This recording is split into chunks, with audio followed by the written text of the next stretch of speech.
अभी कुछ ही पल पहले उस महिला ने केवल 10,000 साल पुराने एक विशाल जीवाश्म को छुआ था, लेकिन अगले ही सेकंड वो दानव अचानक अपनी आंखें खोल देता है।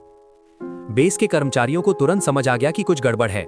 उन्होंने बिना देर किए पराबैंगनी यूवी लाइट्स चालू कर दी, क्योंकि वही एक चीज थी जिससे ट्रोल डरता था। लेकिन तभी महिला से गलती हो गई। उसके हाथ से कॉफी स्विच पर गिर गई और रक्षा प्रणाली तुरंत खराब हो गई। जैसे ही ट्रोल को एहसास हुआ कि वो लोहे की जंजीरों से बंधा हुआ है, वो गुस्से से पागल हो उठा। उसने बस हल्का सा जोर लगाया और जंजीरों को तोड़ डाला। जब ऐना को खतरे का एहसास हुआ और उसने भागने की कोशिश की, तब तक बहुत देर हो चुकी थी। खुशकिस्मती से उसके एक सहकर्मी ने ठीक समय पर उसे बचा लिया। जैसे ही ऐना और उसकी टीम बेस से बाहर निकली, ट्रोल अचानक जमीन के नीचे से फटकर बाहर आ गया।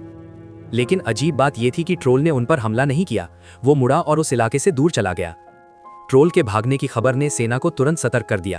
किसी बड़ी त्रासदी को रोकने के लिए प्रधानमंत्री खुद मौके पर पहुंच गए।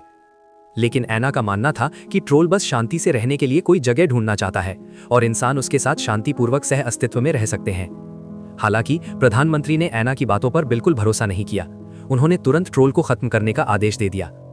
सैनिकों को जंगल की तलाशी के लिए भेज दिया गया, लेकिन उन्हें जरा भी अंदाजा नहीं था कि यह कदम एक भयानक आपदा की शुरुआत बनने वाला है।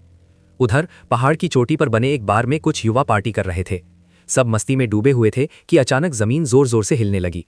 किसी के कुछ समझने से पहले ही बार की छत अचानक उखड़ गई। अचानक सामने आए ट्रोल को देखकर लोगों ने सोचा कि यह किसी इवेंट का हिस्सा है। एक लड़के ने तो अपना फोन निकालकर ट्रोल के साथ सेल्फी भी ले ली। लेकिन जैसे ही उसने फोटो लिया, ट्रोल का विशाल हाथ अंदर आया और उसने उसे पकड़ लिया।